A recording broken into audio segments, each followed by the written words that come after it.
Gear লিভারের উপরে আজিম ভাইয়ের হাত আছে। এখন গিয়ারে ফেলবে এবং রানিং করে আপনাদেরকে দেখাবো। জি আজিম ভাই শুরু করে দেন। ওই যে দেখেন ওই যে ক্লাসে একদম পাড়া দিয়ে ধরছে, ব্রেকেও পা আছে, হ্যান্ড ব্রেক, এটা কিন্তু হ্যান্ড ব্রেক, এটা এখন ছাড়া আছে। হ্যান্ড ব্রেক ছাড়া অবস্থায় আপনার হলো গাড়ি যদি উঁচু নিচায় থাকে তাহলে কিন্তু আপনার ব্রেকে এই যে এইভাবে পাড়া দিয়ে রাখতে হবে। আর গাড়ি নিউট্রাল করলে আপনার হ্যান্ড ব্রেক করতে হবে নাকি আজিম ভাই? নিউট্রাল করলে হ্যান্ড ব্রেক, দাঁড়ায় ফেললে হ্যান্ড ব্রেক করা যায়, গাড়ি বাড়ি। হ্যাঁ, না হয় গাড়ি রানিং মানে নিজে থেকে দৌড় দিবে। যাক এখন জানাবে, আপনি একটু গিয়ারে ফেলে দেখান আবার। এই যে গিয়ারে ফেলে, হ্যাঁ এই যে ক্লাসে ধরছে, এই যে গিয়ারে মানে ক্লাসে ধরে আপনার গিয়ারে ফেলতে হবে। এখন দেখেন এই যে গিয়ার অবস্থায় আপনি কিছু সময় ক্লাসে ধরে রাখতে পারবেন, কিন্তু আপনার হলো সেক্ষেত্রে আপনার কি করতে হবে, এই যে দেখেন গাড়ি রানিং দেখছেন সেইটা। এখন গাড়ি 7টা গিয়ার আছে গাড়ির মাঝখানে। এই যে গিয়ারে ফেলানোর পরে আপনার হলো গাড়ি রানিং করছে। ওকে,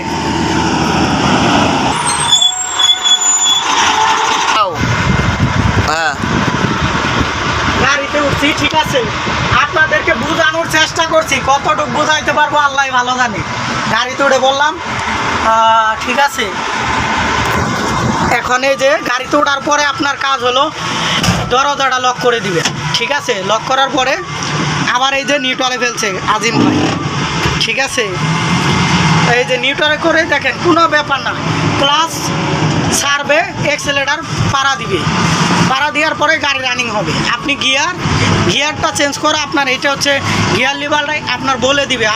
আপনি যখন গাড়ি চালায় নিতে দক্ষ হয়ে যাবেন, মনে করেন আপনি বুঝতে পারবেন যে এখন কয় নাম্বার গিয়ার চাইতেছে গাড়ি।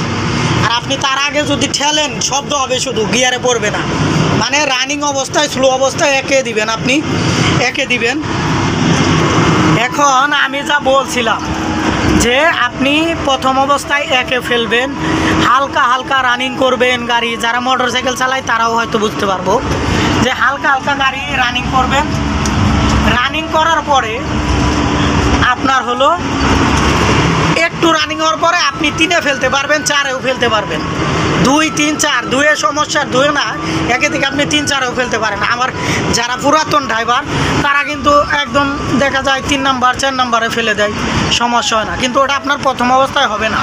আর এই যে দেখেন গাড়ি পুরান ড্রাইভার বিদায় যে আপনার গাড়ির মাঝখানে কি রাখছে, কালো পেপার, জানি রোদের ছায়া না লাগে চোখে এবং কপালে, ঠিক আছে। এই যে আমাদের ড্রাইভার মোহাম্মদ আজিম ভাই কত সুন্দর করে আপনাদেরকে দেখালো, কিন্তু আসলেই কতটুকু ভালোভাবে বোঝাইতে পারছি জানি না। তো সামনাসামনি হলে বোঝাতে পারবো আরও ভালোভাবে। তো এই যে গাড়ি পার্কিং দেখতে পাচ্ছেন অনেকগুলা।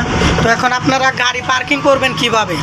গাড়ি পার্কিং করলে ওই যে দেখেন এখনও গাড়ি অ্যাক্সেলেটারে আছে, ওই যে ক্লাসে পাড়া দিয়ে দিছে আজিম ভাই, এই যে ব্রেকে পাড়া দিয়ে দিছে। আসলে ওই যে হ্যান্ড ব্রেক নিউট্রাল, ওর সাথে সাথে হ্যান্ড ব্রেক করতে হবে।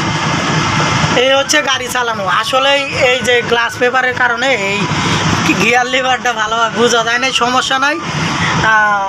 গাড়ি সম্পর্কে অভিজ্ঞতা বাড়ানোর জন্য আমরা কাজ করব, পরবর্তীতে আরও ভালোভাবে ভিডিও দেওয়ার চেষ্টা করবো ইনশাল্লাহ। আর দেশে আসলে যারা আমাদের দর্শক আছে ইনশাল্লাহ, যারা শিখতে চায় চেষ্টা করব যতটুকু সম্ভব সহযোগিতা করা।